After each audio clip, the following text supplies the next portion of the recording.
pintar, di mana di weekend ini teman-teman tetap menginvestasikan waktunya ya untuk bisa mendapatkan insight dan juga knowledge. Good, thank you. Wah, luar biasa. Oke, mungkin di sini teman-teman mau tahu nih tentang Mas Iksan. Mungkin Mas Iksan bisa perkenalan diri dulu nih. Kalau dilihat-lihat pengalaman kerjanya, wah udah banyak banget ya. Pasti ini udah expert banget nih. Pasti teman-teman pada kepo kan sama Mas Iksan. Oke, waktu dan tempat dipersilahkan, Mas. Oke, thank you, Ivy.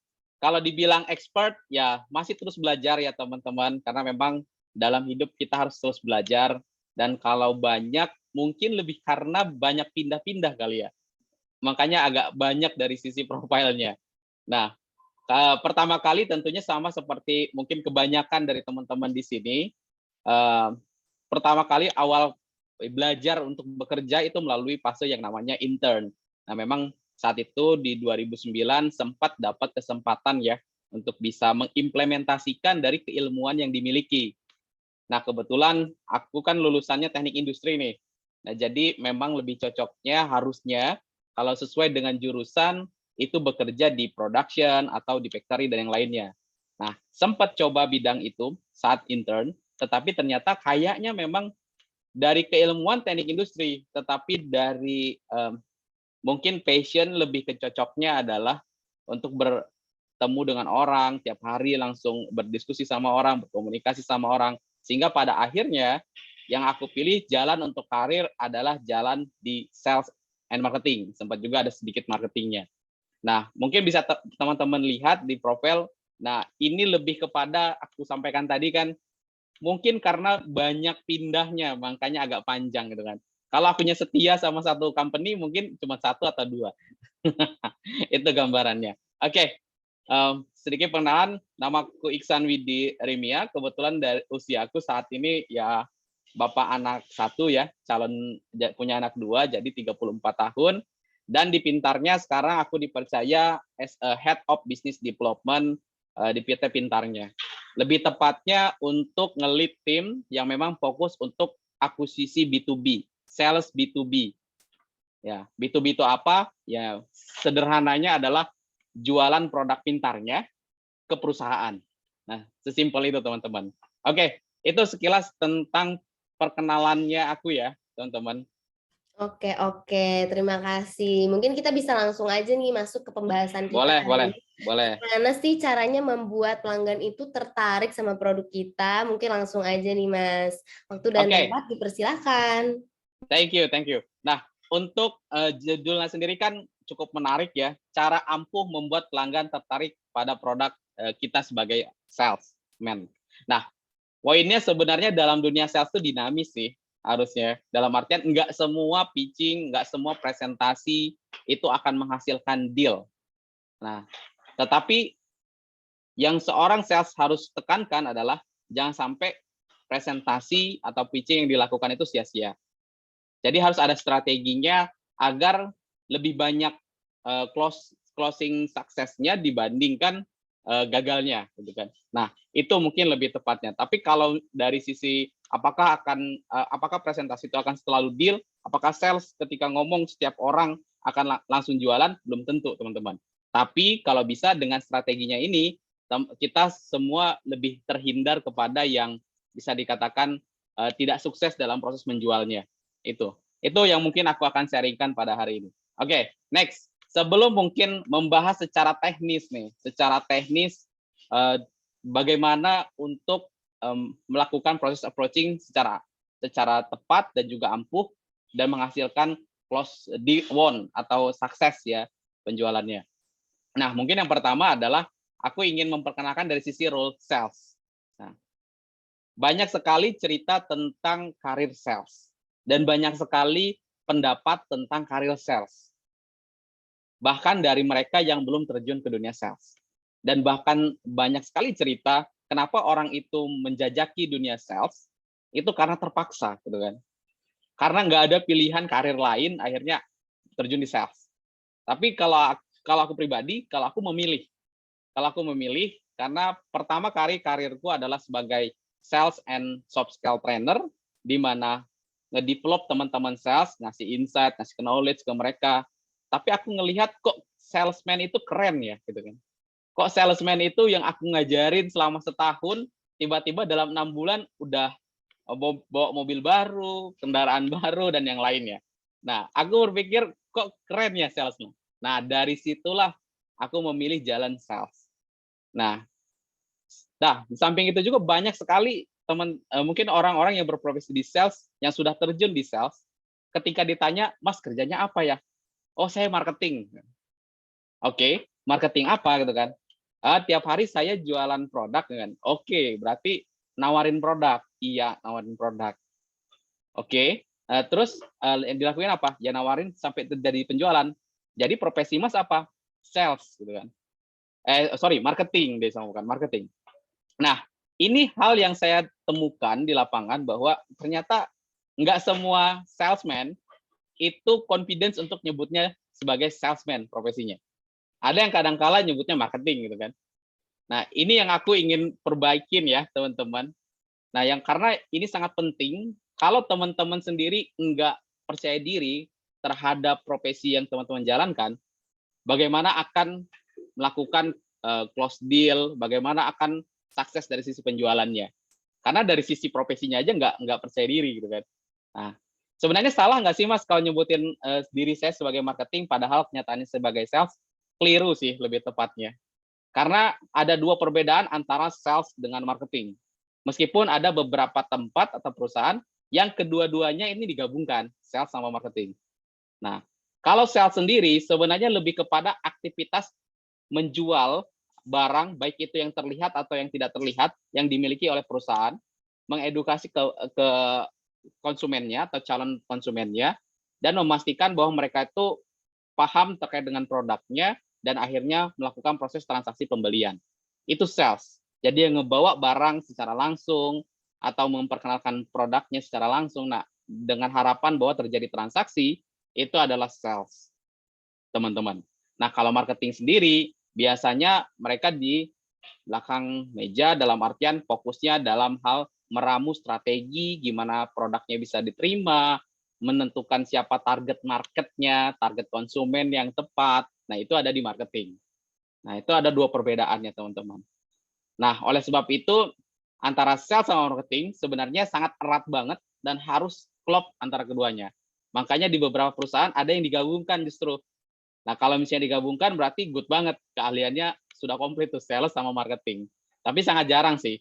Kalau di company-company yang cukup besar, biasanya mereka akan memisahkan dua role ini karena fokusnya berbeda.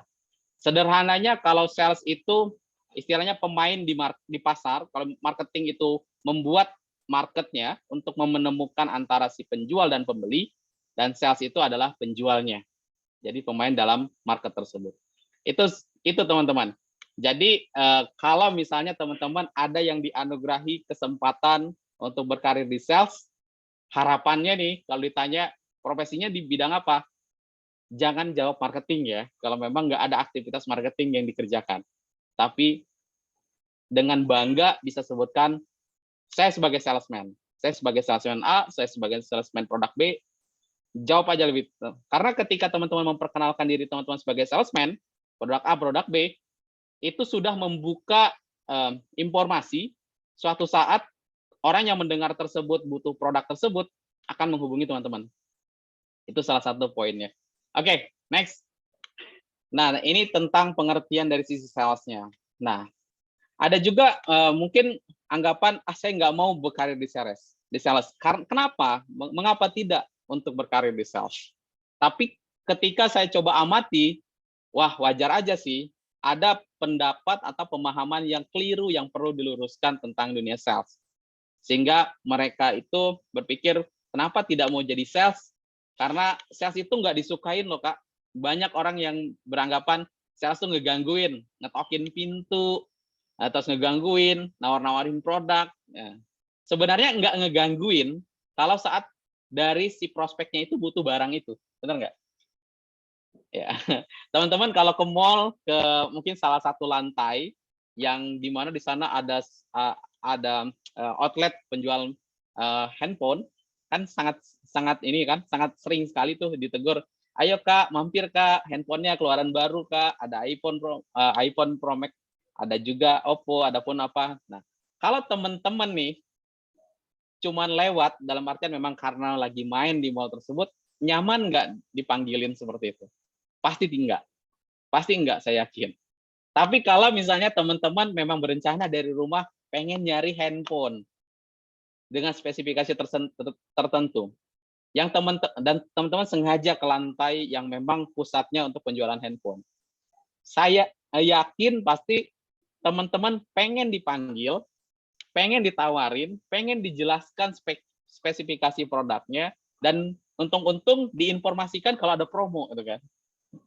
Nah, itu poinnya. Kenapa nggak mau? Karena kadang-kadang nggak butuh produknya, sehingga didatangin sales, pada akhirnya dianggap profesi sales itu mengganggu. Atau dicemooh, gitu kan.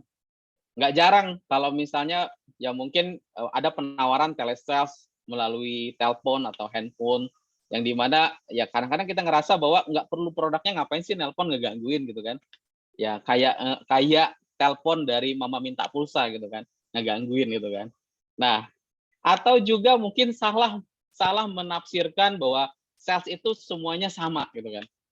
Nah, yes, betul, yang ada abang-abang bawa ember dan sebagainya, dia melakukan aktivitas sales, teman-teman. Tapi pilihannya ada di teman-teman.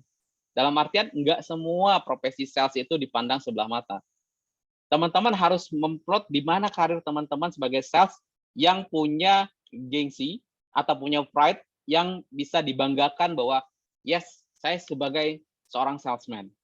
Nah, ya, jadi jangan menyamaratakan semua aktivitas penjualan, ya. Atau memang sudah ingin berkarir di sales, tapi kok banyak yang bilang sales itu lelah ya, melelahkan, harus kejar target, belum lagi ada tekanan dari bos. By the way, justru itulah sebenarnya tantangan dan seninya. Di balik itu semua, banyak benefit yang mungkin profesi lain tidak rasakan, tidak dapatkan, teman-teman. Tapi karena profesinya tadi harus capai target, harus meet dengan ekspektasi dari perusahaan terkait dengan penjualan produknya, di balik itu semua, ketika teman-teman bisa mencapai dari sisi harapan dari perusahaan tersebut, tentunya banyak sekali yang teman-teman bisa dapatkan. Ya, saya nggak bisa katakan mungkin sederhananya bicara terkait dengan bonus, insentif. Nah, itu yang harus ditekankan oleh seorang sales. Oke, next. Nah, faktanya kenapa? Faktanya banyak yang menolak berkarir di sales, tapi faktanya banyak yang pengen jadi orang kaya, termasuk saya. Saya pun cita-cita justru pengen jadi orang kaya, gitu kan. Kalau bisa di usia 40-an udah nggak kerja lagi, gitu kan. Tapi tinggal nikmatin. Nah, itulah kenyataannya, teman-teman. Bahwa teman-teman melihat tokoh-tokoh yang ada di sini, saya yakin pasti udah sangat kenal. Kalau foto aku sih dipasang situ pasti nggak kenal. Tapi karena foto-foto yang cukup terkenal ini, pasti teman-teman kenal. Dan sebagian dari teman-teman pasti ada yang pengen kayak A.A. Raffi, gitu kan. Ada yang pengen kayak Koko Rudi Salim. Nah, yang dimana mereka itu sebenarnya adalah sales. Yes, mereka pemilik perusahaannya, mereka yang punya brandnya, tapi merekalah salesman 001-nya. Kalau yang punya perusahaan aja nggak mau jual, jangan harap, teman-teman, jangan harap bahwa teman-teman punya tim sales akan menjual produk teman-teman. Percayalah, istilahnya, kalau teman-teman ingin produknya laku, berarti si pemiliknya, si salesman 001-nya harus benar-benar menguasai produknya yang menjadi salesman yang bisa dicontoh lah oleh tim salesman yang ada di perusahaan tersebut. Yes. Nah, tentunya kalau bicara pemilik nggak ngejar insentif ya. Pemilik ngejar di luar lebih gede lagi dari insentif, yaitu keuntungan perusahaan. Oke. Next. Apa sih yang dilakukan oleh seorang salesman sebenarnya? Yang dilakukan oleh salesman itu sebenarnya nggak cuma hanya ngomong, teman-teman. Banyak yang ngomong adalah, apakah kalau saya harus menjadi seorang sales harus bisa ngomong? Enggak. Nah, bisa dilihat nih di sini beberapa teknik yang harus dikuasain oleh teman-teman sebagai seorang sales. Yang pertama, seorang sales itu nggak jauh beda kayak detektif sih. Kalau waktu kecil mungkin kita nonton Detektif Conan ya. Nah, nggak jauh beda, yaitu sebelum kalian ngedatangin dari sisi calon pembeli atau prospek, kalian harus mengenali. semakin besar bisnisnya, semakin besar nilai bisnisnya, maka proses untuk mengenali dari sisi calon pelanggannya pun harus semakin tajam, harus semakin detail. Mungkin ada perbedaan antara jualan jualan sayuran di pasar dengan jualan mungkin mobil Lamborghini gitu kan, kayak Kokorudi Salim gitu kan. Nah, itu berbeda. Dari sisi marketnya nggak banyak orang, dari target prospeknya nggak banyak, sehingga harus mengenali profil salah satu, bahkan ngebangun dulu hubungannya. Nah, itu yang dilakukan oleh sales. Yang kedua, yang harus dilakukan adalah ketika melakukan proses pekerjaannya seorang sales adalah harus tahu tujuan, kebutuhan, masalah dari calon yang akan jadi teman-teman jadikan prospek. Yang ketiga adalah banyakin mendengar untuk dapetin informasi. Sebenarnya kenapa sih mereka itu butuh produk ini? Kenapa sih kondisi mereka saat ini ada masalah apa sih? Nah, di situ nanti teman-teman bisa menganalisa, mencocokkan informasi-informasi yang diterima dengan solusi atau produk yang teman-teman miliki atau layanan yang dimiliki. Nah, selanjutnya baru di checklist nih. Oh iya, mereka butuhnya adalah saat ini gini. Setiap habis mandi, si calon konsumen ini ngerasa rambutnya kering. Oke, rambutnya kering. Oke, terus apalagi? Dia butuh untuk melembutkan rambut. Nah, jadi sebagai seorang salesman yang jualin kondisioner atau sampo akan mencocokkan nih. Oh yes, yang saya tawarkan adalah produknya adalah kondisioner. Kalau dia sebagai seorang salesnya produknya untuk perawatan rambut, nggak cuma hanya sampo gitu kan, tapi alat-alat kayak hair dryer dan lainnya, sehingga punya banyak varian produk. Ketika ada masalah dari konsumen ternyata adalah masalahnya rambutnya kering, yang ditawarkan jangan hair dryer dong, gitu kan. Tawarinnya adalah kondisioner. Karena disitulah keahliannya seorang sales, di mana dia harus memilah, oke, masalahnya apa, solusinya apa. Bukan ketika dia udah bilang nih, rambutnya kering, terus dia butuh pelembut dan yang lainnya, teman-teman jelasin nih, oh iya Pak, saya ini sales untuk perawatan rambut. Saya punya hair dryer, saya punya kondisioner, saya punya macam-macam. Yang sebenarnya nggak ada kaitannya sama masalahnya mereka. Nah, disitulah terkadang dari prospek itu males buat ngedengerin. Nah, tapi kalau teman-teman langsung to the point terkait dengan masalahnya mereka, yes, oke Pak, untuk masalah Bapak yang rambutnya mungkin tadi kering, butuh pelembut dan sebagainya, atau mbaknya butuh pelembut dan sebagainya, saya punya solusinya, gitu kan. Saya paham tuh, habis mandi, gitu kan. Mungkin dengan bahasa dan kalian komunikasi teman-teman bisa ditambahin, habis mandi itu harus buru-buru, rambut juga nggak bisa rapi, gitu kan. Oke Pak, semoga per hari ini setelah Bapak ketemu saya nih, masalah Bapak udah nggak ditemukan lagi di besok-besok. Dengan mencoba produk katakanlah kondisioner yang saya sajikan. Nah, disitulah keahlian seorang salesman ya, mencocokkan antara masalah dengan solusi. Nah, selanjutnya dianalisa, baru setelah itu yang terakhir adalah memang dipastikan bahwa produknya mereka terima dengan baik, syukur-syukur mereka kasih feedback, dan bangun hubungan kalau misalnya Anda berharap mereka akan beli lagi dari Anda di kemudian hari. Nah, itu yang harus teman-teman lakukan. Itulah serangkaian aktivitas sales di setiap harinya yang harus dijalankan. Oke, next. Nah, kalau dari sisi teknik oke, dari sisi aktivitas oke, itu yang akan kita lakukan. Tapi saya tetap nggak pede nih, gitu. Tetap nggak pede, tetap nggak mau ngejalanin profesi sales, padahal saya pengen kaya, gitu. Oke, rubah mindset-nya teman-teman. Ya, rubah mindset-nya bahwa kenapa saya harus menjadi seorang salesman. Dan mindset seorang salesman itu harus seperti apa sih? Nah, intinya kembali lagi seperti tulisan di sini, quote di sini adalah semuanya teman-teman itu harus punya mimpi dulu nih. Mimpinya pengen apa gitu kan? Mimpinya apakah mimpinya tersebut bisa didapat dengan profesi sekarang atau justru dengan sales? Nah, di situ mimpinya dibangun. Dan setelah mimpinya ada, tanamkan niatnya. Ditanamkan niatnya, kira-kira kapan mau mulainya, diatur strateginya, kapan saya akan mulai apply posisi sales, kapan saya mulai akan menjalani posisi sales. Nah, disitulah poin pertama mindset-nya.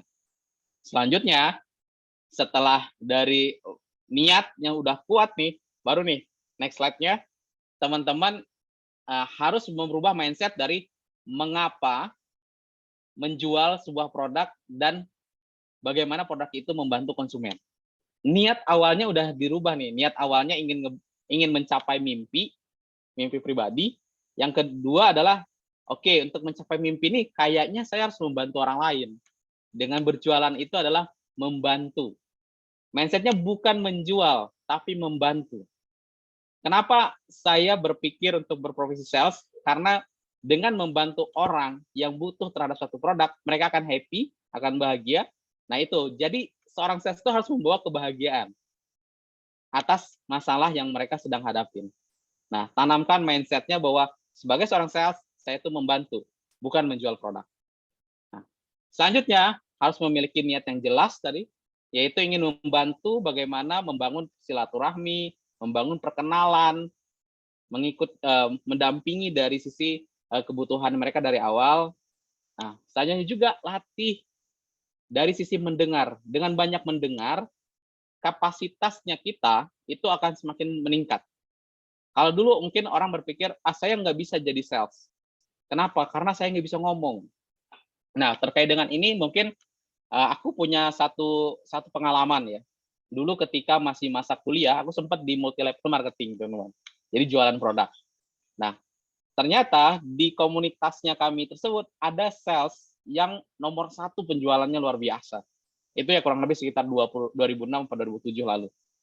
Dan yang menariknya, keistimewaan dari salesman ini adalah dia nggak bisa ngomong. Sorry, mungkin ini keistimewaannya adalah tunawicara lah. Terus gimana dia jualan produk? Sesimpel dia bawa satu brosur. Nah, brosur itu dia tunjukin, dia ngomong dengan caranya mereka berkomunikasi, dan ternyata itu work. Dan banyak banget yang beli dari dia. Dia tahu di mana setiap hari harus berdiri, di mana dia harus datang ke suatu kantor, di mana tempat orang kumpul yang kira-kira bisa ngeluarin duit untuk beli barang tersebut. Dia tahu dengan strategi yang tepat. Meskipun dari sisi cara voice-nya dia nggak bisa ngomong. Nah, itulah mengapa berarti seorang sales itu nggak mesti harus bisa ngomong. Yang terpenting banyak mendengar. Yang terpenting tahu masalahnya dari prospek itu seperti apa. Nah, mindset yang terakhir ini mindset untuk diri sendiri. Sebagai seorang sales, untuk biar terus termotivasi, semangat jalanin hari-harinya, yaitu seorang salesman itu harus sendu, teman-teman. Ya mungkin kalau teman-teman pernah dengar istilah ini, dan ini istilah candaan, tapi harus menarik, yaitu salesman itu harus sendu, yaitu senang duit. Kalau nggak ada yang nggak senang duit, berarti nggak usah jadi sales. Kenapa? Karena di sales lah, teman-teman, yang bisa mendapatkan penghasilan jauh di atas rata-rata profesi lain. Bahkan, meskipun seorang sales, bukan seorang sales leader, tapi seorang sales, karena dia penjualannya good, dia bisa, pendapatannya itu bisa menjangkau mereka yang secara level struktur karirnya itu di level direktur manajer. Karena kenapa? Karena ada penghasilan yang tidak terbatasnya di luar daripada penghasilan yang terbatas atau gaji bulanan, yaitu ada insentif, ada bonus yang teman-teman bisa dapat dan tergantung dari apa yang teman-teman lakukan. Ya, ini yang harus ditanamkan. Oke, saya sendu atau enggak? Kalau saya sendu, oke, sales adalah profesi yang tepat. Oke, selanjutnya masuk ke inti dari bagaimana. Oke, saya mau jadi sales. Tapi gimana cara meyakinkan prospek agar mau ngebeli produk saya? Nggak ada jalan lain. 80% teman-teman harus kuasai produk atau layanan yang teman-teman mau bawa ke target market atau ke calon konsumen. Kalau nggak nguasain produk, nggak nguasain layanan, jangan maju dulu. Karena kenapa? Karena kalau misalnya itu belum dikuasain, teman-teman udah secara otomatis nggak akan pede. Teman-teman udah akan overthinking sendiri gitu kan. Wah, kalau dia nanya kayak gini gimana ya? Kalau dia nanya ini gimana ya? Nah, untuk menghindari overthinking yang seperti itu, makanya kuasain produk. Pelajarin produknya. Skill salesnya udah ada, tapi produk harus tetap dikuasain. Nah, selanjutnya ditambah dengan apa? Ditambah tadi pengimplementasian dari mampu mendengarkan prospek dengan baik ketika dia menyampaikan masalahnya, keluhannya, kebutuhannya. Terus gunakan bahasa tuh yang mudah, bahasa yang sangat mudah. Bahkan nggak jarang ya, profesi sales itu ada yang memang harus menguasai bahasa daerah setempat gitu. Tujuannya untuk apa? Agar mereka paham kalau di mana kalau konsumen itu nggak ngerti bahasa Indonesia gitu kan, dari salesnya justru bisa menyesuaikan, katakanlah komunitasnya bahasanya adalah bahasa Jawa. Berarti harus salesnya kalau mau bisa jualan ya harus bisa bahasa Jawa karena mereka nggak ngerti bahasa Indonesia gitu kan. Atau dengan cara apalah yang agar mereka paham dari sisi bahasanya. Nah, itu bahasa itu harus ditekankan juga, diambil bahasa yang paling mudah. Nggak usah pakai yang agak-agak jaksel gitu, mungkin ke satu daerah tapi agak-agak jaksel. Yes, you know Pak, dengan nggih Mas, opo you know kan. Nah, itu jangan. Jadi harus dipahami siapa target marketnya, jadi harus dipaskan. Terus sampaikan kualitas dan keunggulan produknya, bagaimana produk teman-teman yang teman-teman bawa itu bisa menyelesaikan masalah, bisa menyelesaikan kebutuhan dari calon konsumen tersebut. Nah, selanjutnya bisa diulangi bila kelihatannya kok kayak nggak paham ya, kelihatannya kok kayak ragu ya. Nah, bisa ditanyain dalam artian apakah istilahnya penjelasannya cukup clear atau enggak. Nah, terus hindari ngejawab pertanyaan sendiri gitu kan. Nah, terkadang ada terlalu antusias sehingga ngejawab pertanyaan sendiri gitu kan. Menurut Bapak produknya saya ini udah bisa menyelesaikan masalah Bapak belum? Udah dong Pak, pasti udah bisa nih. Nah, itu jangan dilakukan. Harus bersabar tunggu feedback atau jawaban dari mereka gitu kan. Menurut Bapak, ketika saya sudah menjelaskan bahwa produknya ini adalah produk kondisioner, di mana keluhan Bapak tadi adalah rambutnya kering, angin lembut. Nah, di mana di dalamnya juga formula ini kan khusus diramu untuk melembutkan dan untuk melembutkan dari sisi rambut tadi. Nah, dari sisi Bapak, menurut Bapak pendapatnya seperti apa? Nah, tungguin jawaban dari mereka. Oh, jangan langsung dijawab. Oh, iya Pak, berarti udah ya Pak. Nah, itu pasti nggak akan jadi jualannya. Nah, terus jangan selalu menggunakan komunikasi dengan teknik leading, yaitu teknik leading itu ngajarin terus dalam artian, oh ya udah Pak, pokoknya gini loh Pak produknya. Bapak tuh tahu kan produknya ini. Bapak harus pasti pasti bisa Bapak. Nah, itu juga buat males si prospeknya kita. Nah, jadi jangan selalu, boleh dipakai, tapi jangan selalu. Nah, terus sampaikan testimoni dari pelanggan setia Anda kalau udah ada. Mungkin diceritain mereka. Oh, bagus Pak kalau Bapak sudah menentukan pilihan ini. Kemarin juga sebenarnya saya juga sempat tuh ngejual ke tetangga ya Bapak. Dan produknya menurut tetangga Bapak tadi pagi ketemu ternyata produknya itu bagus loh Pak. Nah, kalau memang faktanya ada, testimoninya ada, teman-teman bisa bawa itu. Untuk meyakinkan mereka bahwa yes, keputusan yang mereka ambil untuk membeli produk dari teman-teman nggak pernah salah. Nah, itu poinnya teman-teman. Jadi, kuasain produk untuk meningkatkan kepercayaan diri dan coba implementasikan dari aktivitasnya seorang sales tadi. Oke, next, selanjutnya. Nah, terus oke Mas, saya udah ngikutin Mas, gitu kan. Tetapi kok nggak tertarik ya, tetap nggak tertarik ya. Ayo kita koreksi diri kita. Bisa saja, mungkin kita salah menerapkan keterampilan komunikasi kita. Ya, nah itu yang harus diperbaiki. Nah, teman-teman bisa tahu bahwa untuk bisa diterima oleh lawan komunikasi kita, oleh konsumen kita harus menyesuaikan bahwa komunikasi apa yang paling tepat terhadap mereka. Nah, kalau teman-teman bisa lihat bahwa komunikasi itu sangat kompleks lah. Nggak hanya ngomong, tapi ada body language, ada daya tarik yang mungkin teman-teman bisa mengingat-ingat lah.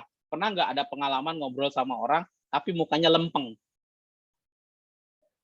Kata-kata yang digunakan enak, gitu kan? Tetapi ngomongnya lempeng, nggak ada ekspresi. Apakah itu menarik? Tentu tidak.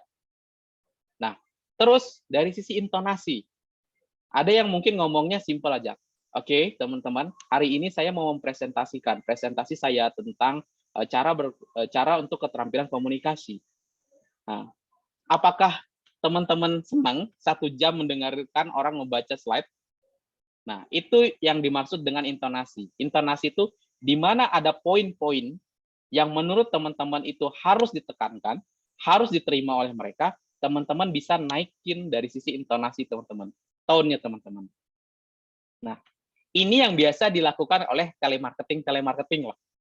Nah, mereka nggak ketemu secara langsung, jadi body language-nya nggak bisa kelihatan, tapi dari sisi intonasi mereka bisa menginfluence, mempengaruhi dari si pendengarnya. Nah, ini mungkin yang kita harus latih juga. Nah, selanjutnya baru bahasa atau verbal yang digunakan. Intinya sesimpel 7% ini adalah pakai bahasa yang paling mudah. Bahasa yang paling mudah adalah bahasa dari si pendengarnya kita. Kalau dia bahasanya adalah biasa pakai ngomong bahasa Jawa, yo teman-teman harus latih keahlian berbahasa Jawanya.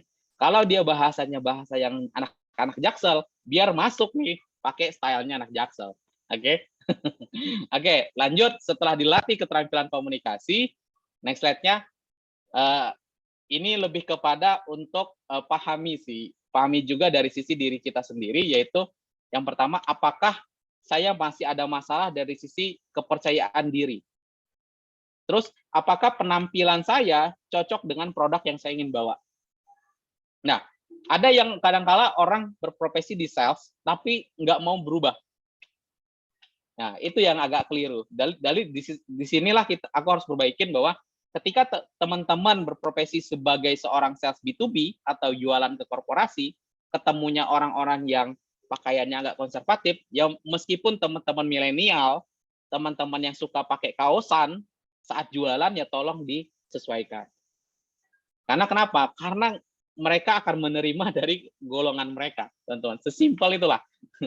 Nah, oke. Nah, gesture juga harus dipelajarin untuk bisa menebak ketika saya ngomong, orang ini menangkap nggak ya pesan yang saya sampaikan? Atau ketika saya ngomong, orang ini tertarik nggak dengan pesan yang saya sampaikan? Nah, nanti habis ini ada beberapa contoh gesture lah. Nah, selanjutnya, coba latih terus yang namanya teknik untuk menyampaikan pertanyaan, teknik untuk berpresentasi, dan bernegosiasi. Nah, tolong ini silahkan dilatih agar teman-teman bisa meyakinkan prospek saat menjual suatu produk. Oke, next. Nah, ini cara untuk mengenali siapa prospek Anda. Nah, jadi dalam ilmu psikologi itu ada yang namanya DISC, teman-teman. Kita bisa ngelihat orang itu orangnya tipikalnya seperti apa ya. Apakah orang yang dominan, yang biasanya agak kaku, terus konservatif, ataukah dia orang yang senang bergaul, ada orang yang senang bersahabat tapi nggak senang ditekan, ada yang orang pengen dijelasinnya harus detail. Nah, inilah yang kita harus pelajari sebagai seorang sales. Meskipun kita tipenya adalah mungkin salah satu daripada ini. Nah, tetapi karena sales itu adalah keahlian, jadi kita harus mengetahui semua tipe karakteristik orang agar kita bisa menyesuaikan ketika ketemu orang ini, apa yang harus kita tekankan, apa yang harus kita bawa ke mereka. Ya. Nah, contohnya ya saya ambil satu contoh deh, karena nggak bisa jelasin semua. Nah, contohnya kalau misalnya tipikal orang influence. Teman-teman lihat nih, dari sisi penampilan fisik, wah modis, trendy, happy banget dengan brand-brand yang mungkin good banget lah ya, yang terkenal.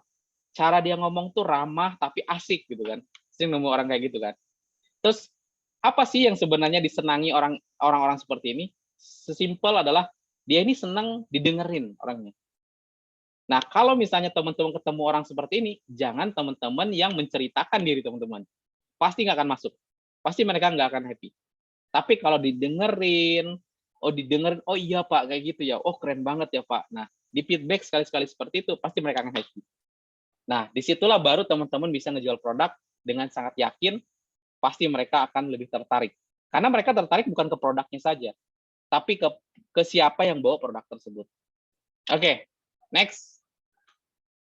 Selanjutnya, di selanjutnya, nah di sini gesture yang saya sampaikan. Nggak semua orang kok yang dengar kita ngomong itu, mereka itu sama seperti yang kita harapkan. Gitu. Nggak semua.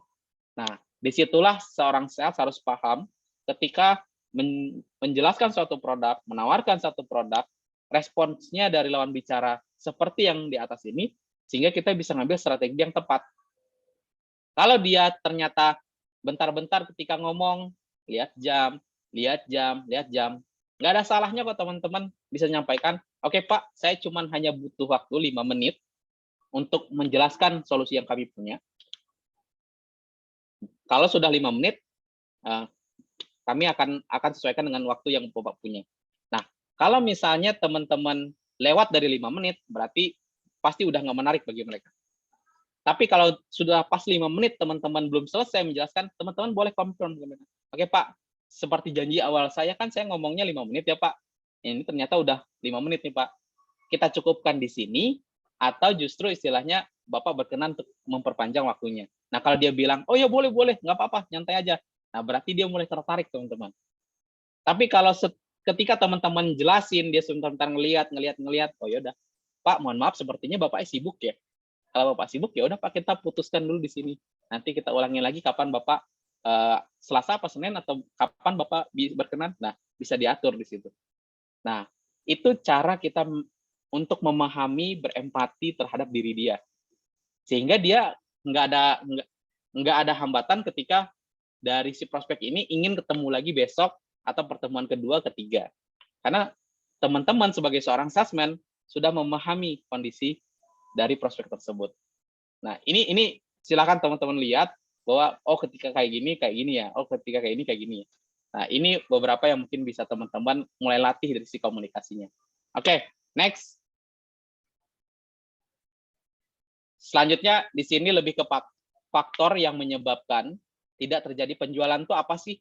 Yang pertama sebagai seorang salesman itu terlalu banyak menawarkan opsi. Oke, produknya banyak, oke, alternatifnya banyak, tapi tolong dipastikan satu-satu. Ibaratnya kayak senjata tuh satu-satu masuknya. Satu masuk nggak mau beli, satu lagi masuk nggak mau beli, satu lagi masuk nggak mau beli. Jangan langsung 1, 2, 3. Itu terlalu banyak opsi. Terus bisa jadi mereka bukan orang yang tepat untuk teman-teman approach. Nah, di bagian bawahnya itu ada istilah MAN plus T. Ya, pastikan orang yang teman-teman approach itu adalah orang yang punya M, punya money, punya uang, ya. Yang kedua adalah orang yang tepat yang bisa mutusin mau beli atau enggak, authority. Yang ketiga adalah punya kebutuhan, ya. Yang keempat adalah waktunya memang butuh itu sekarang saat teman-teman approach mereka. Kalau contohnya saya sekarang, saya contohin ke diri saya.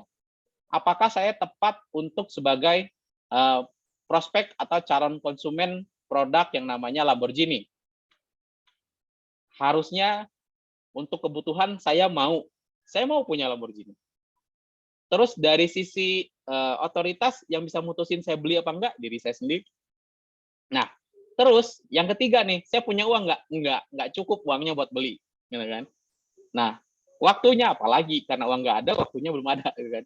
Belum bisa saat ini. Nah, kalau Anda sebagai seorang salesman produk Lamborghini, langkah yang harus Anda ambil adalah jangan ngadepin ke saya, karena tetap nggak akan jadi penjualan. Karena saya nggak punya uang dan kebutuhannya belum ada. Nah, selanjutnya dari sisi terlambat nge-follow up, udah ketemu tapi lama banget nggak di-follow up lagi. Nah, ini yang harus diperbaikin. Terus nggak ngedenger dengan baik sehingga nggak tahu kebutuhan sebenarnya itu apa sih. Informasi yang disampaikan oleh pelanggan itu apa sih. Nah, ini yang agak kurang dilakukan dengan baik. Terus juga salah strategi dan teknik, maksa gitu kan. Tadi leading, padahal harusnya nggak leading dulu nih kalau setahapan ini gitu kan. Nah, terus tidak tepat komitmen, bilangnya, "Oke Pak, saya minta waktunya 5 menit ya," tapi udah 10 menit ngomong terus gitu kan. Nggak pernah ngekonfirmasi ke prospeknya apakah 5 menit mau dipanjangin atau enggak waktunya. Nah, terus yang terakhir itu gagal mengidentifikasi keberatan atau kekhawatiran klien. Nggak jarang, teman-teman, prospek itu yang bilang, "Produk kamu bagusnya di mana?" Gitu kan. "Kemarin beli dari kompetitor kayak gini." Nah, karena dia bukan sales, tapi seorang yang ahli debat gitu, akhirnya debat deh, gitu kan. Debatnya menang, gitu kan, debatnya menang, tapi jualannya nggak jadi. Tetap aja kan, seorang sales itu bukan ahli debat, bukan untuk memenangkan debat, tapi gimana caranya ngalah pun nggak apa-apa, yang penting terjadi penjualan. Nah, inilah yang mungkin harus mulai dikurangin. Kalau yang tadinya ahli debat gitu kan, udah mulai harus dikurangin. Yang tadinya seneng ngomong, udah harus banyak ngedengerin. Yakin deh, itu adalah salah satu teknik yang nggak cuma untuk jualan kok, gitu kan. Untuk nyari pasangan pun bisa dipakai kok. Nah, itu adalah hal-hal yang mungkin teman-teman bisa implementasikan. Oke, next, yang terakhir, kenapa sih banyak sales yang berhasil, tapi banyak banget lagi yang nggak berhasil? Nah, bisa jadi yang nggak berhasil nggak melakukan apa yang ada di sini. Yang pertama, mereka nggak selalu punya alasan untuk mencapai target. Tapi percayalah teman-teman, kalau teman-teman yakin bahwa oke, kebutuhan saya di belakang hidup saya ini banyak dan hanya bisa dengan profesi sales, target itu nggak ada apa-apanya. Terus kalau misalnya teman-teman ngerjakan aktivitas sales dengan terstruktur, tiap hari temu orang, tiap hari follow up orang, pasti akan terjadi proses penjualan di situ. Tapi kalau misalnya hari ini follow up, besok, minggu depan baru follow up lagi, selebihnya itu mungkin main game ataupun apa, ya mungkin nggak akan terjadi proses penjualan. Nah, yang ketiga adalah cari tempat, yaitu tempat komunitas atau tempat nongkrong orang-orang yang profesinya sama, tapi isinya orang-orang yang berhasil. Kalau misalnya sales, berarti sales berhasil. Kenapa? Karena disitulah teman-teman bisa dapetin mungkin sharing-sharingan pengalaman, mungkin tukar pikiran, atau mungkin teknik-teknik baru dalam penjualan, sehingga efeknya akan positif ke teman-teman. Yang keempat, mengevaluasi dan mengukur aktivitas yang dilakukan. Oke, kemarin aku jualan ke si A, ternyata dia bukan orang yang tepat. Oke, besok-besok kalau ada kayak si A, aku nggak akan jualan lagi ke orang yang seperti itu. Nah, yang kayak gitu-gitu tuh harus dievaluasi. Harus terus dicatat, gitu kan. Agar teman-teman tahu ke depannya aktivitasnya harus seperti apa. Terus mempelajari juga diri sendiri. Saya ini orangnya gimana sih? Saya ini orang yang cocok dijualan ke perusahaan, atau saya ini cocok jualan langsung ke orang yang mau pakai produk tersebut. Nah, kalau misalnya mau jualan ke orang yang mau pakai produk tersebut, nah berarti yang harus teman-teman latih adalah gimana caranya untuk membuat individu tertarik terhadap individu. Nah, itu yang mungkin teman-teman bisa lakukan. Membangun hubungan, membangun pertemanan, itu ada di B2C. Nah, selanjutnya adalah tadi perencanaan dan penjadwalan aktivitas juga harus strict. Seorang sales itu ibarat kayak pengusaha, teman-teman. Dalam artian, mau ngapain dari pagi sampai dengan siang, siang sampai sore dengan ngapain, harusnya sudah terencanakan dan sudah terjadwal. Terakhir, ini yang saya suka dari profesi sales adalah di mana-mana kita banyak teman. Nah, kalau yang sekarang belum banyak teman, mungkin salah satu menjadi seorang sales itu adalah jembatan teman-teman bisa mendapatkan pertemanan dan pertemanan. Oke. Di luar daripada konteks ini, yang mungkin saya tanamkan adalah sebagai seorang sales itu sebenarnya yang dinilai adalah keahliannya. Jadi bukan pengalaman ngejual satu produknya, tapi keahlian. Kalau teman-teman udah merasa bisa ngejual apapun, bahkan ngejual diri sendiri untuk diperhatikan orang lain dengan baik, nah berarti teman-teman sudah menguasai yang namanya keahlian seorang sales. Itu sih poinnya dari aku, dan hopefully teman-teman ada yang terinspirasi dan sampai ketemu di karir sales, gitu kan. Dan sales itu banyak banget orangnya, jadi temannya harusnya banyak. Oke. Thank you, Ivy. Oke, terima kasih banyak Mas Iksan untuk penjelasannya. Wah, kita semua jadi semakin termotivasi ya untuk menjadi sales nih. Jadi teman-teman kalau misalnya jadi sales itu nggak usah malu, karena itu sebenarnya profesi yang dibutuhkan di setiap perusahaan nggak sih Mas sebenarnya? Yes, Jadi hampir nggak usah malu nih. semua perusahaan pasti ada sales. Meskipun nggak ada yang namanya jabatan sales, bisa jadi yang si ownernya atau CEO-nya itu sebagai sales. Oke. Mungkin biar lebih jelas lagi nih, banyak banget nih yang udah nanya di form pertanyaan. Jadi gimana kalau kita langsung aja move on ke sesi pertanyaan kita hari ini. Oke, boleh. Aku mau share screen dulu. Tapi karena waktunya itu sebenarnya udah jam segini, aku mau izin dulu nih untuk teman-teman semua. Nggak apa-apa ya kalau misalnya kita overtime sekitar 15-20 menit. Tapi semoga pertanyaan-pertanyaan ini bisa terjawab semua ya hari ini. Oke.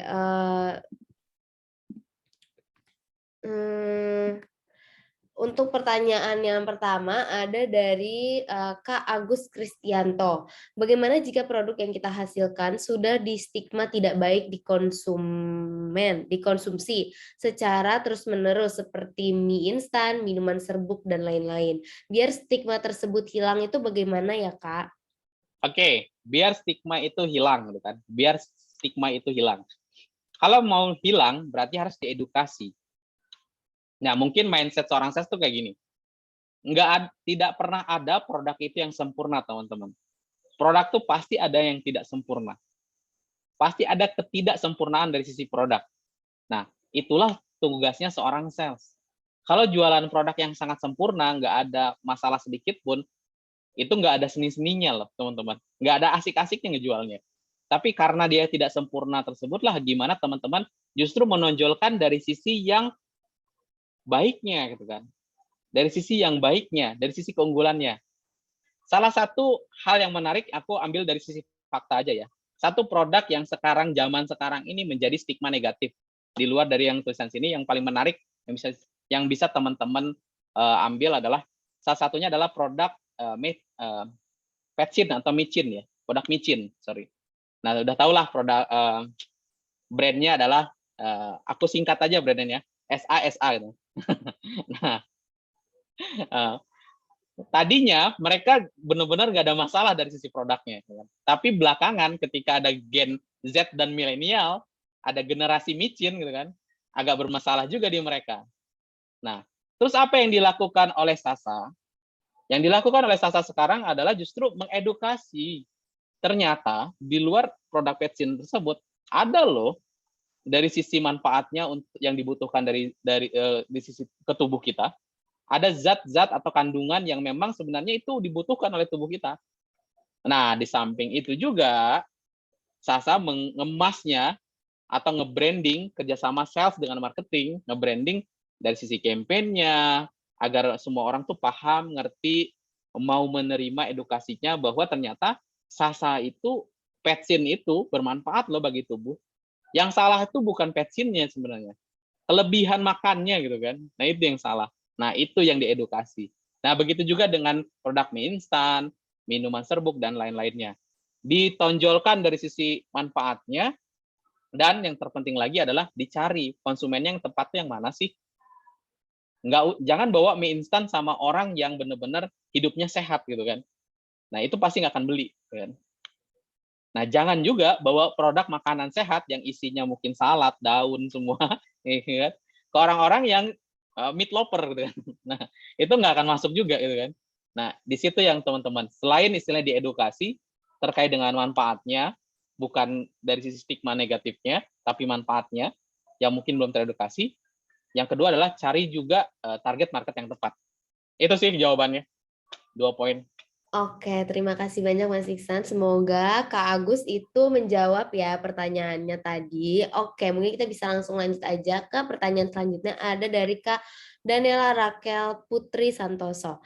Bagaimana cara membangun kesan tertentu terhadap suatu produk agar produk tersebut dapat selalu diingat oleh konsumen? Dan bagaimana cara membangun sebuah brand image yang kuat melekat di benak masyarakat?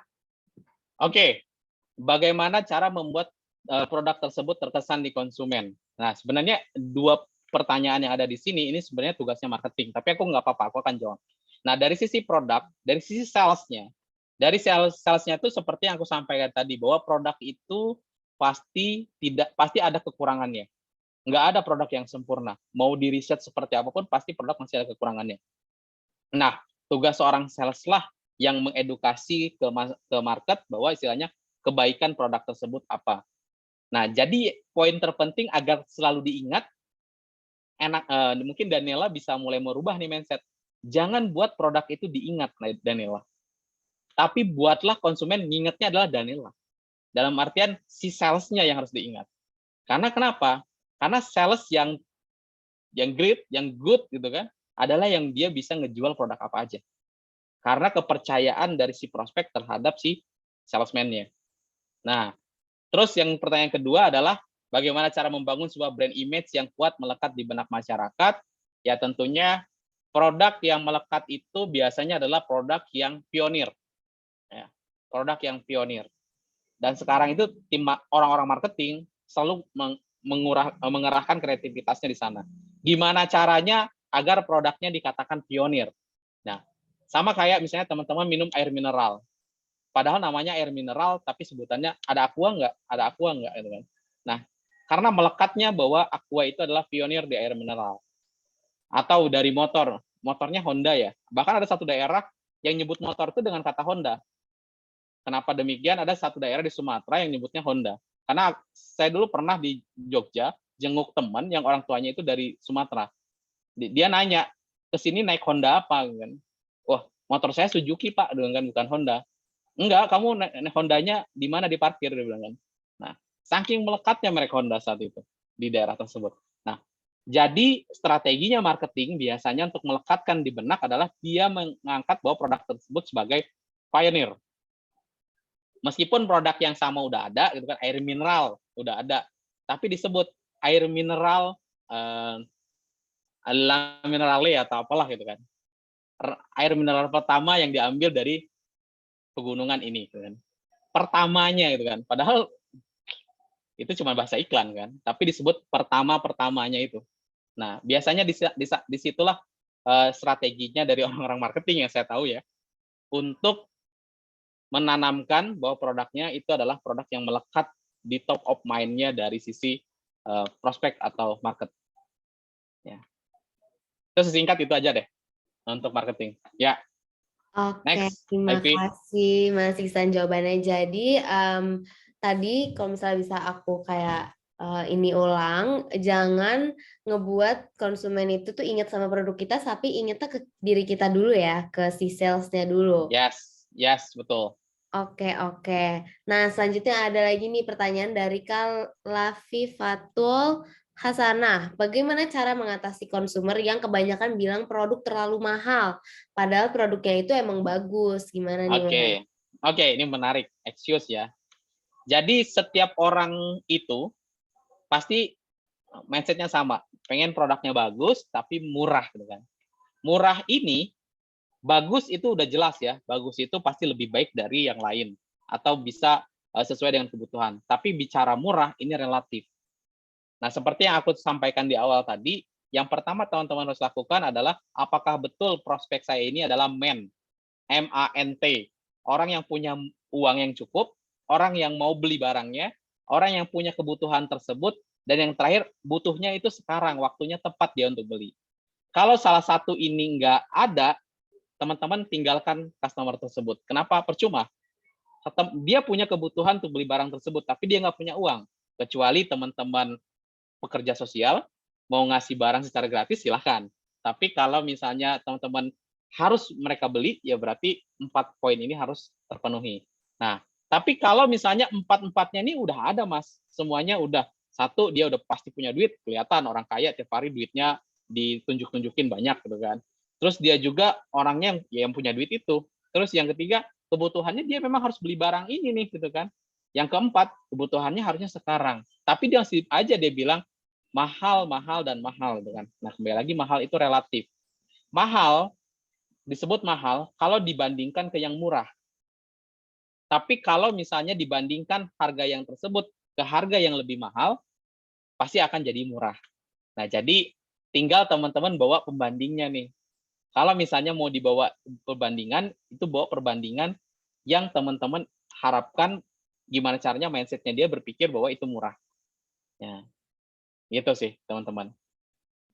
Oke, terima kasih Mas Iksan untuk jawabannya. Semoga Kak Lafifatul tadi menjawab ya. Kemudian selanjutnya ada pertanyaan lagi dari Kak Iva Fauzia. Kak, tips menentukan target pasar itu bagaimana ya? Produk kita akan diterima ketika dibutuhkan oleh konsumen. Minta tips triknya agar bisa menentukan target pasar atau target konsumen. Dan bagaimana cara menguasai pasar? Oke, kembali lagi ini pertanyaan marketing kan ya. Pertanyaan marketing, biasanya orang-orang marketing itu menentukan target market yang tepat dari mana sih? Ada research marketing yang memang dilakukan. Contohnya melihat apakah contoh misalnya produknya adalah produk popok gitu kan. Nah, ketika produk popok itu ingin diluncurkan, perlu dilihat juga geografisnya. Dari sisi wilayah tersebut, angka kelahirannya tinggi atau enggak. Kembali lagi. Kalau misalnya angka kelahirannya rendah, contoh di Jepang gitu kan, jualan popok bayi gitu kan, yang angka kelahirannya rendah, setahun mungkin cuma ada 2 anak yang lahir. Teman-teman pabriknya produksi 1.000 popok setiap hari. Meskipun mereka punya uang, mereka nggak punya kebutuhan. Nah, jadi kembali lagi itu perlu dilihat dari sisi apakah marketnya tadi sudah memenuhi yang namanya satu, mereka itu sudah punya tingkat pendapatan yang sesuai dengan produk yang teman-teman jual. Yang kedua, mereka itu punya eh, punya kewenangan untuk memutuskan saya mau beli atau enggak. Yang ketiga adalah dari sisi kira-kira kebutuhannya tepat nggak sama mereka. Nah, terus yang keempat adalah kebutuhannya itu saat ini atau enggak. Nah, ini semua biasanya marketing lakukan, selain seorang sales melakukan terhadap individu, marketing lakukan dengan melakukan proses research namanya. Research marketing untuk melihat apakah 4 indikator ini terpenuhi di target market tersebut atau enggak. Nah, kalau bicara terkait dengan bagaimana menguasai pasar, ini bisa dikatakanlah strategi marketingnya seperti apa, go to marketnya seperti apa. Menguasai itu seperti apa sih? Nah, kembali lagi itu yang harus didefinisikan.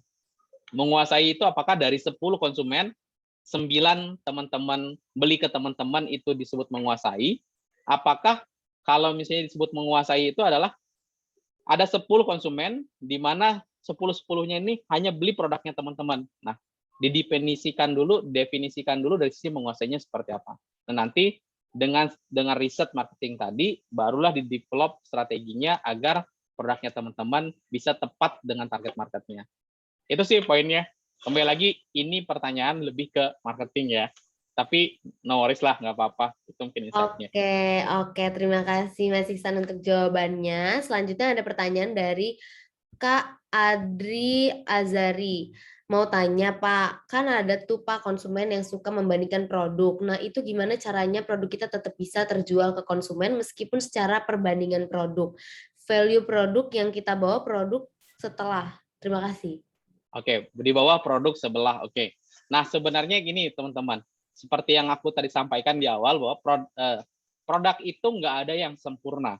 Mau sesempurna apapun, produk itu pasti ada ketidaksempurnaan. Oke, produk iPhone. iPhone itu hampir relatif sempurna di pandangan anak-anak milenial saat ini ya. Tapi apa ketidaksempurnaannya iPhone? Satu, harganya nggak murah. Harganya nggak murah gitu kan. Nah, kalau misalnya teman-teman punya produk yang dari sisi mungkin teknologinya, spesifikasinya mencakup dari sisi bersaing dengan iPhone, tapi harganya lebih murah, nah yang teman-teman bawa adalah harganya, jangan spesifikasinya, karena sudah memenuhi kan. Tapi harganya itu lebih baik dibanding iPhone. Pak, coba bayangkan, Bapak senangnya karena apa iPhone? Canggih Mas, bisa download ini, bisa RAM-nya lancar semuanya oke dan sebagainya. Oke. Tapi Bapak mengeluarkan uang berapa untuk beli itu? Nah, tapi kalau mereka bicara adalah saya beli iPhone karena brand-nya adalah Apple. Nah, jawabannya adalah silahkan teman-teman tinggalkan, cari mereka yang mau beli tapi enggak brand-nya Apple. Kenapa? Karena itu bukan target marketnya. Seperti yang tadi sampaikan adalah mereka punya duit, ya, punya authority, ya, tapi needs-nya mereka hanya maunya iPhone. Nah, jadi sudah masih banyak yang lain, nah teman-teman bisa fokus ke yang lain. Itu arahnya. Tapi kalau misalnya cuma karena tadi, saya cuma nyari produk yang memang spesifikasinya bagus. Nah, teman-teman bisa bawa satu values yang mungkin nggak dimiliki sama produk yang tadi, yaitu mungkin harga. Itu yang bisa dibawa. Atau mungkin after service-nya. Bapak coba pikirkan, Pak, kalau Bapak beli produk ini, after service-nya, contoh beli mobil ini, bengkelnya jauh. Bengkelnya cuma ada di Jakarta Selatan. Nah, sedangkan kalau misalnya produk kami, udah harganya murah, gampang, suku cadangnya murah, bengkelnya ada di samping Bapak, bahkan di sebelah rumah Bapak. Nah, itu yang dibawa. Keunggulan-keunggulan yang dimiliki oleh mereka, tapi yang tidak terlihat ya. Karena keunggulan itu nggak selalu yang ada di atas kertas, teman-teman. Ya, ini harus digali. Nggak semua keunggulan itu yang ada di atas kertas. Bahkan keunggulan yang nggak ada di kertas, salah satunya adalah, Pak, kenapa Bapak harus beli produk yang saya tawarkan? Karena salesman-nya adalah saya. Nah, kenapa salesman-nya saya? Saya bisa loh, Pak, nungguin Bapak dari jam 7 pagi sampai jam 7 maghrib nih, demi nungguin Bapak untuk bisa dengerin manfaat dari produk ini. Coba salesman lain, Pak. Nggak ada yang mau nungguin Bapak selama itu. Nah, itu salah satu keunggulan yang mungkin nggak ada di atas kertas ya. Oke, itu jawabannya Ivy. Oke, terima kasih banyak untuk jawabannya. Kemudian ada nih pertanyaan dari Kak Itang Saputro. Apa saja yang perlu dilakukan oleh seorang entrepreneur untuk mendapatkan kepuasan produk dari pelanggan ataupun customer? Selain membangun brand yang atraktif dan berbeda dari brand lainnya, dan bagaimana cara sebuah bisnis dapat menjaring banyak audiens melalui kegiatan komunikasi yang tersebar melalui ranah media sosial, serta strategi pemasaran atau promosi seperti apa yang bisa dimaksimalkan atau maximize ini sama yang bisa dimaksimalkan dalam memanfaatkan teknologi informasi di bidang bisnis. Wah, ini kayaknya ada 3 pertanyaan nih, Mas. Ini banyak pertanyaan sebenarnya. Iya. Tapi intinya ini pertanyaan marketing, gimana caranya produk bisa diterima di market dan konsumennya puas. Sebenarnya gini, konsepnya lagi-lagi aku sampaikan, produk nggak ada yang sempurna, Mas Itang. Karena sebenarnya produk itu pasti ada gap-nya atas ekspektasi dari konsumen. Yang kepuasan itu didapat karena apa sih? Karena recovery service yang si perusahaan itu udah lakukan. Contoh apa? Kalau misalnya Mas Itang beli satu produk, rusak. Terus untuk memperbaikinya butuh dikirim ke luar negeri dulu, butuh nunggu 3 bulan, baru akan dikonfirmasi produk itu bakal bisa diperbaiki atau enggak. Butuh diinformasikan, butuh dipastikan juga istilahnya dikonfirmasi apakah Mas Itang mau untuk ngirim itu ke luar negeri apa enggak. Harganya mahal, ongkos kirimnya mahal. Nah, udah ngerusak, tapi istilahnya memperbaikinya susah gitu kan. Nah, otomatis tentunya akan semakin membuat Mas Itang sebagai konsumen agak males gitu kan. Tapi kalau misalnya produknya gampang rusak gitu kan, tapi servisnya ada di belakang rumah gitu kan. Atau bahkan servisnya bisa datang ke rumah gitu kan. Dan gratis lagi. Seminggu sekali pakai rusak, seminggu sekali rusak, tapi servisnya datang ke rumah tiap hari dan gratis gitu kan setiap rusak. Nah, itu pasti akan membuat kepuasan juga kan, bahwa ternyata meskipun produknya sering rusak, tapi untuk layanan perbaikannya bisa setiap hari datang ke rumah dan juga bisa gratis lagi gitu kan. Nah, dijamin dibandingkan dengan produk yang nggak rusak-rusak, tapi sekali rusak tadi ribet banget untuk membaikinya. Nah, jadi bagaimana cara recovery service-nya ketika ada masalah, itu adalah salah satu faktor untuk membuat pelanggan itu tetap merasa puas atas layanan yang diberikan, atas produk yang diberikan. Nah, membangun brand yang atraktif dan yang lainnya, kembali lagi ini strategi marketing, betul. Kalau tergantung produknya sih, tergantung produknya kembali lagi. Apakah harus semua produk itu dipasang di OOH, dipasang di banner dimanapun? Apakah harus seperti itu? Belum tentu, tergantung target marketnya. Ya, seperti kembali lagi tadi jualannya Koko Rudi Salim, Lamborghini. Apakah dia investasi untuk iklannya banyak? Enggak juga. Coba dilihat di TV. Mas Itang nonton dari pagi sampai sore. Apakah ada iklan Lamborghini? Enggak ada. Karena kenapa? Karena biasanya yang kalau kata Bang Hotman, dengan Hotman Paris, yang bisa beli Lamborghini itu adalah orang yang jarang nonton TV. Nah, berarti bukan dengan beriklan Lamborghini agar masif dan atraktif, tapi dengan mungkin hubungan relationship bisnis dan yang lainnya. Jadi tergantung dari produk dan target marketnya. Itulah strategi pemasaran dan promosi. Oke, terima kasih Mas Iksan untuk jawabannya. Semoga Kak Itang tadi menjawab ya.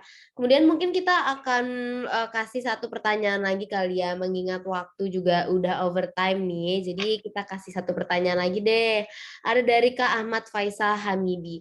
Kenapa pada stigma masyarakat sales ini seakan mengganggu dan dicemooh? Dan kadang membuat seorang sales jadi gagal mengejar targetnya.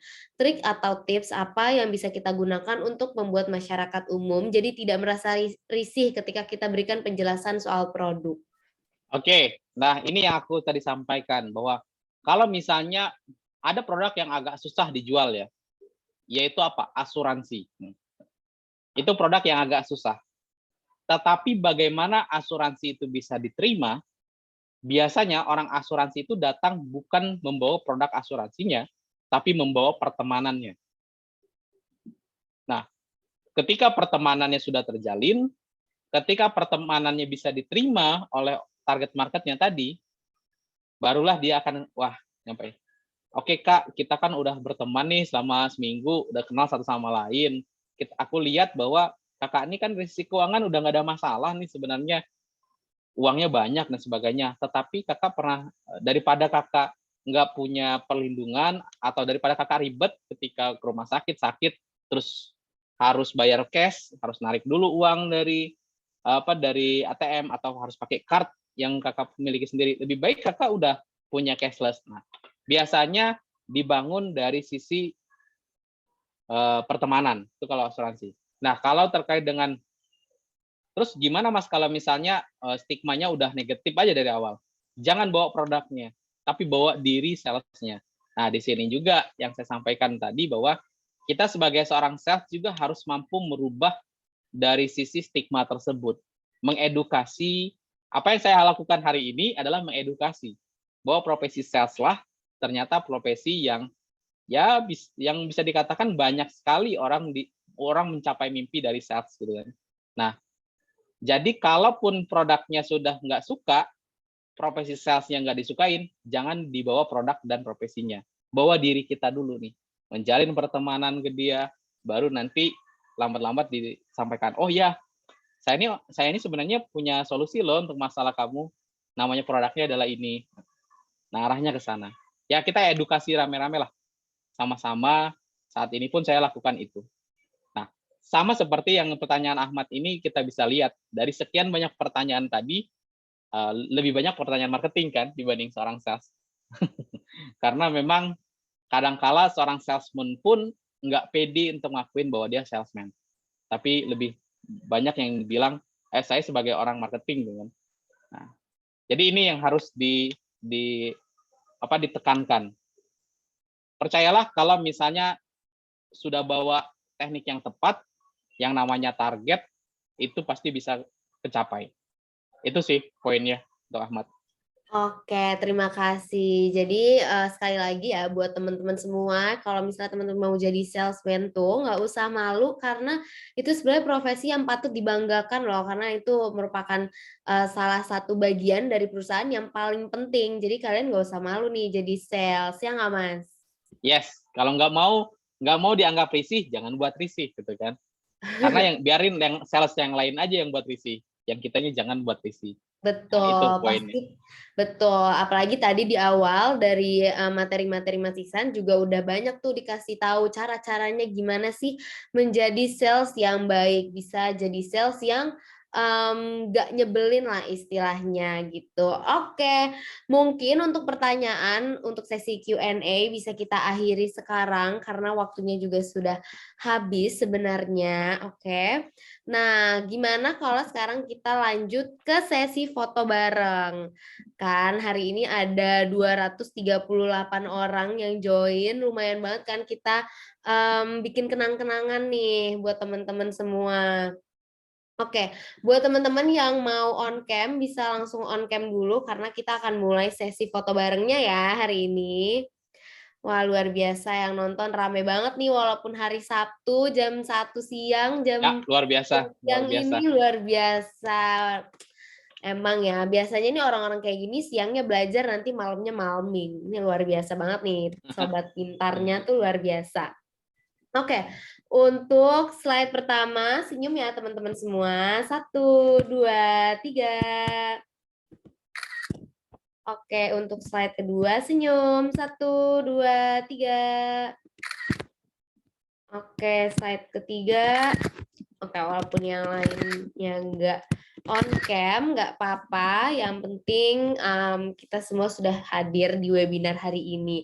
Oke, sekarang aku akan kirim link untuk mendapatkan sertifikatnya. Dari tadi udah banyak banget nih yang nanya, Kak, link sertifikatnya mana? Link sertifikatnya mana? Nih, sekarang aku kirim ya, teman-teman.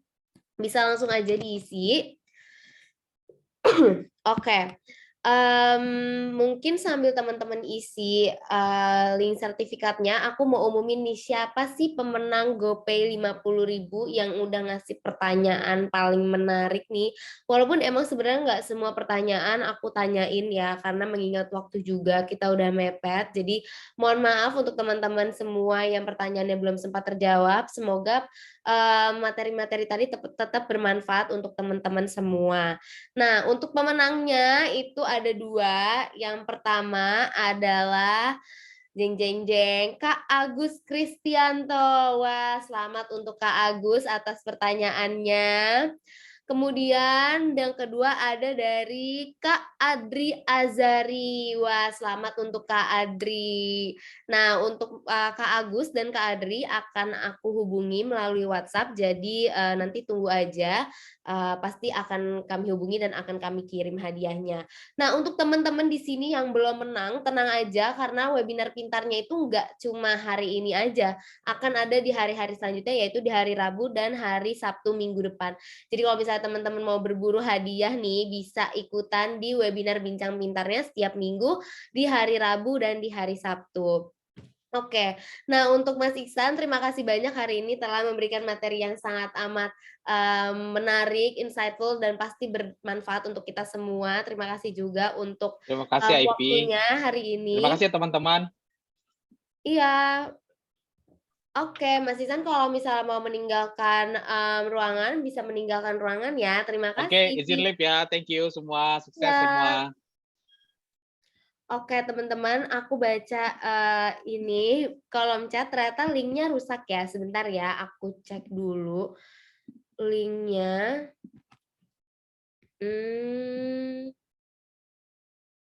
Sebentar ya teman-teman.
Oke teman-teman, aku udah kirim link sertifikat yang baru. Boleh dicek dulu, bisa diakses atau enggak ya teman-teman.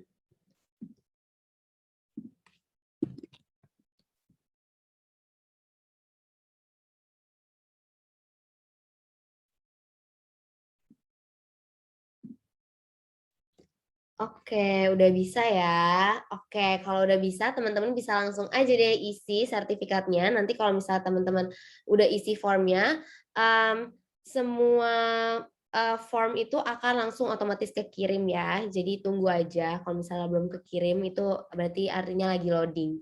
Oke, teman-teman.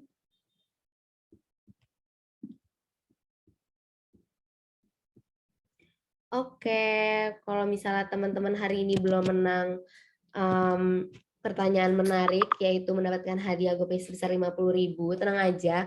Karena tadi seperti yang aku bilang di awal, hari ini itu kan ada bagi-bagi hadiah 25.000 untuk masing-masing pemenang, untuk 2 orang pemenang. Kalau misalnya teman-teman tadi itu nge-screenshot webinar ini dan share ke Instastory. Nah, buat teman-teman yang nggak lupa tadi, tolong ya di-share di Instastory dan tag pintarnya dan tag 3 teman kamu untuk bisa mendapatkan hadiah GoPay sebesar Rp25.000. Begitu teman-teman. Dan pintarnya itu juga bagi-bagi hadiahnya tuh banyak banget. Kalau misalnya teman-teman mau tahu, langsung aja lihat di Instagram pintarnya @pintarnya.id. Oke, mungkin sesi webinar hari ini kita akhiri sekarang. Terima kasih teman-teman semua. Sampai jumpa di webinar selanjutnya. Bye.